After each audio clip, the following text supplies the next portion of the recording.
Hello and welcome to all. दोस्तों, पिछले कुछ वीडियोस में हमने देखा कि किस तरह से हमारे देश की अर्थव्यवस्था चरमरा गई है। हमारी सरकार का बिल्कुल इस पर ध्यान नहीं है। हमने ये भी देखा कि किस तरह से जिन लोगों के लिए गरीब कल्याण योजनाएं बनाई जा रही थी, जिन लोगों के लिए गरीब आवास व्यवस्थाएं बनाई जा रही थी, जिन लोगों के लिए रोजगार योजनाएं बनाई जा रही थी, जिन लोगों के लिए इतनी अच्छी मेडिकल फैसिलिटीज़ का दावा करती थी हमारी सरकार, और जिन लोगों के लिए राशन देने के लिए सरकार राशन कार्ड बनवाया करती थी, उन लोगों की क्या हालत है। कुछ लोग मर रहे हैं भूख से, कुछ लोग जो है सड़क पे चलते हुए मर रहे हैं। हमारी सरकार ने बिल्कुल इन्हें अनदेखा कर रखा है और वर्चुअल रैलीज और वर्चुअल भाषणबाजी करने में, वर्चुअल जुमलेबाजी करने में हमारी सरकार व्यस्त है। आज हम देखेंगे कि कैसे वेलफेयर स्टेट के चलते और पेचेक प्रोटेक्शन के चलते हमारी सरकार जो है, हमारी नहीं सभी देशों की सरकारें जो है वो कुछ संकल्पनाएं करती है, वेलफेयर स्टेट की संकल्पना करती है, और सरकार का काम होता है कि कैसे वो जनता का ध्यान रखे। लेकिन इस सब में हमारी सरकार किस तरह से फेल हो रही है वो हम आज देखेंगे। हमारा काम सिर्फ सवाल उठाना है। कुछ लोगों ने ये भी कहा है कि सरकार जो है पावर में है, आपको सवाल नहीं उठाने चाहिए, आपको सिर्फ अपना काम करना चाहिए। तो मैं पूछती हूँ कि काम कैसे करेंगे, क्योंकि अगर हम काम करके कुछ कर भी लेंगे तो एक जेब से जो है टैक्स मांग लिया जाएगा, दूसरी जेब से जो है बैंकें डूब रही है वो पैसे ले जाएगी, दोनों ही जेब हमारी खाली हो रही है। तो काम करके हम कर भी क्या लेंगे? कभी टैक्स भरेंगे, कभी बैंक डूब जाएगी, बैंक पैसा लेके भाग जाएगी। सो जाहिर सी बात है। अब आगे बात करते हैं कि अभी सुनने में आ रहा है दिल्ली में एक नवयुवक की, जो ऑटो चालक था, खुदकुशी उसने कर ली है। उसकी मौत जो है खुदकुशी से हो गई है।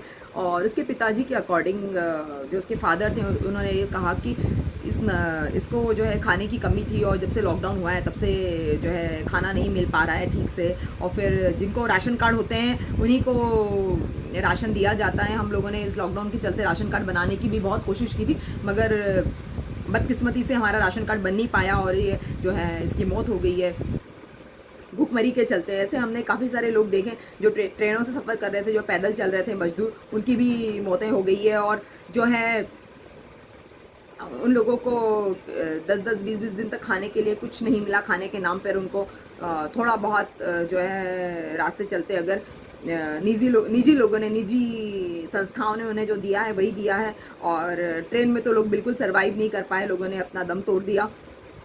और उस तरह से वैसा होने के बावजूद भी सरकार का प्रेशर उन पर बन रहा था कि वो कृपया जनता को ये ना बताएं कि उनकी मौत किस वजह से हुई है, बल्कि वो अपना मेडिकल चेकअप करवा के वो जो है ट्रेनों में बैठे। अब आप समझ जाइए कि मजदूर मेडिकल चेकअप करवाने लगेंगे, जिनके पास खाने तक की व्यवस्था नहीं है, वो कहाँ से जो है इतने हाई क्लास और हर तरह के मेडिकल चेकअप करवाने लगेंगे। क्योंकि जो सरकारी अस्पताल है उनकी तो क्या हालत है। हालत तो आप छोड़ दीजिए, इलाज तो छोड़ दीजिए, सरकारी अस्पतालों में तमीज से बात भी नहीं करते। आप जाएंगे तो आपको बोलेंगे चल रहे, जा रहे, क्या है रे, आ रे, इस तरह से बात की जाती है। आप समझ जाइए कि हमारे देश की सरकार ने क्या तमीज जो है सरकारी अस्पतालों को सिखाई है।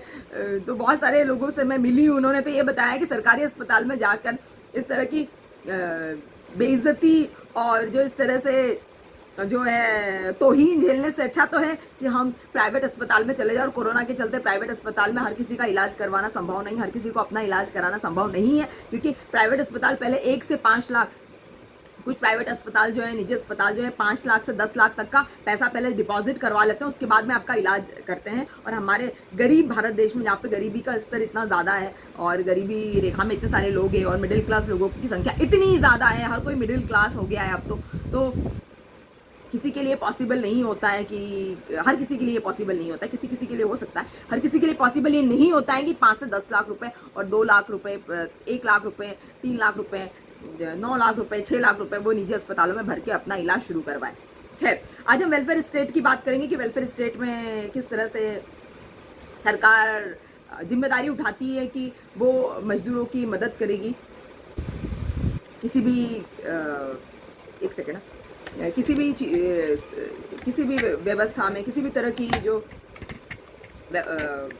अनहोनी है, आपदा है, उसमें सरकार को जो है हेल्प करने की आवश्यकता है। और सरकार को ये प्रण लेना चाहिए, सरकार को इस तरह से संकल्पना करनी चाहिए कि वो हर स्थिति में जो है अपनी जनता के साथ रहेगी और जनता को किसी भी तरह की हानि नहीं होने देगी, जनता को किसी भी तरह का जो है जीवन से रिलेटेड या ज़िंदगी से रिलेटेड नुकसान जो है नहीं चुकाना पड़ेगा और किसी भी तरह की बीमारी से जनता का इलाज किया जाएगा। इस तरह की संकल्पनाएं जो है हर देश की सरकारें लेती हैं।